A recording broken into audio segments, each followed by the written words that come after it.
लेकिन डॉक्टर साहब हमने देखा है कि लोग ज़्यादा भरोसा नहीं करते, मतलब एलोपैथी पे तो पूरा भरोसा रहता है, लेकिन इधर इलेक्ट्रो होम्योपैथी हो गया, होम्योपैथी हो गया, उस पर ज़्यादा भरोसा नहीं करते। देखिए, भरोसे की बात ये है कि हमारे पास, हम जो भी हॉस्पिटल के अंदर हम देख रहे हैं कि अभी तक लगभग हमने 18,000 मरीजों का ट्रीटमेंट पिछले 5.5-6 सालों के दौरान हमने किया है। और हमारे पास ऐसे पेशेंट आ रहे हैं जो इस दुनिया को हमारे पास आए और अनफॉर्चुनेटली वो इस दुनिया में नहीं रहे, परंतु उनके परिवार के सदस्य बोल रहे हैं कि यदि हम पहले चले गए होते देवेले हॉस्पिटल में, तो हम अपने मरीज को बचा पाते।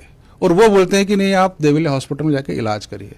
तो ये एक फेथ है देवेले हॉस्पिटल की कि जो मरीज हमने इलाज कराया, बाद में वो एक्सपायर कर गया, परंतु उसके परिवार के लोग हमारे यहाँ भेज रहे हैं। तो धीरे धीरे ये जो चीज़ें हैं, क्योंकि हम जो ट्रीटमेंट दे रहे हैं वो पूरा रिजल्ट ओरिएंटेड ट्रीटमेंट है। अच्छा। वो पहले दिन से ही आराम होता है। हम कहते हैं कि अन्य चिकित्सा विद्या में हम आयुर्वेद होम्योपैथी की बात करें तो बोले उसमें धीरे स्लो होता है, परंतु हमारे पास जो पेशेंट आ रहे हैं उसमें तुरंत उसको आराम होता है। और हम बिना एडमिट करके ही हम ट्रीटमेंट करते हैं, बिना एडमिट किए हम ट्रीटमेंट नहीं करते हैं। अच्छा। जबकि ऐसे केसेस के अंदर अन्य विधा के लोग, एलोपैथी के अलावा दूसरों को छोड़ दूं तो वो लोग इस कैंसर मरीज को एडमिट कभी नहीं करते हैं, केवल ओपीडी बेस पे ट्रीटमेंट करते हैं। परंतु हमारा प्रिंसिपली सिद्धांत ये है कि मरीज हमारे पास आएगा, वो 7 डेज के लिए एडमिट होगा और उस 7 डेज के अंदर उसको इतना आराम मिल जाता है, इतनी उसकी जो तकलीफ़ें हैं, वो जो भी उसका इम्यून सिस्टम है उसके अनुसार उसको 50%, 60%, 70%, 90% तक भी वो यहाँ से रिकवर करके जाते हैं अपनी तकलीफ़ों के साथ।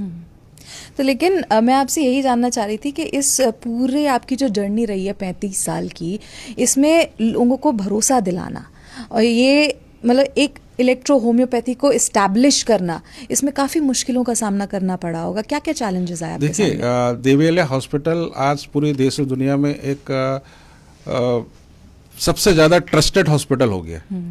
और चैलेंजेस तो बहुत रहे हैं, क्योंकि चिकित्सा विधा नई चिकित्सा विधा है, इसको हमें एस्टेब्लिश करने में हमने जो 91 से अपनी यात्रा शुरू की और हमने 93-94 में पहला ओपीडी स्टार्ट किया, फिर 97 में हमने 5 बेड का हॉस्पिटल किया, फिर 2002-03 के अंदर हमने 100 बेडेड हॉस्पिटल स्टार्ट किया। और देवेला हॉस्पिटल को हमने 2003 में जब उसका इनॉग्रेशन किया, उसका उद्देश्य ये था कि इलेक्ट्रोहोम्योपैथी को हम क्लिनिकल बेस पर एस्टेब्लिश करें।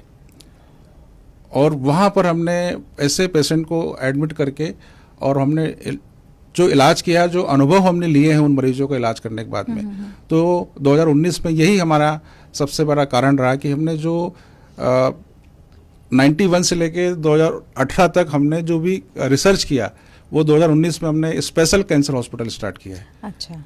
और आज हमारे पास पूरे वर्ल्ड से, मतलब इंडिया से मरीज तो आते ही हैं, इसके अलावा अन्य देशों भी मरीज आके इलाज ले रहे हैं। दिल्ली में देवी अहिल्या कैंसर केयर सेंटर ने एक नए केयर सेंटर की स्थापना की। कैंसर से पीड़ितों का इलेक्ट्रो होम्योपैथी से यहां पर होगा इलाज। आशाहीन कैंसर रोगियों के लिए आशा की एक नई किरण, देवी अहिल्या कैंसर हॉस्पिटल इंदौर, जहां संभव है कैंसर का इलाज बिना कीमो, बिना रेडिएशन। दर्द से तड़पते कैंसर मरीजों को इलेक्ट्रो होम्योपैथी हर्बल मेडिसिन द्वारा अब तुरंत राहत। Devi Ahilya cancer hospital Indore, call 9584040131।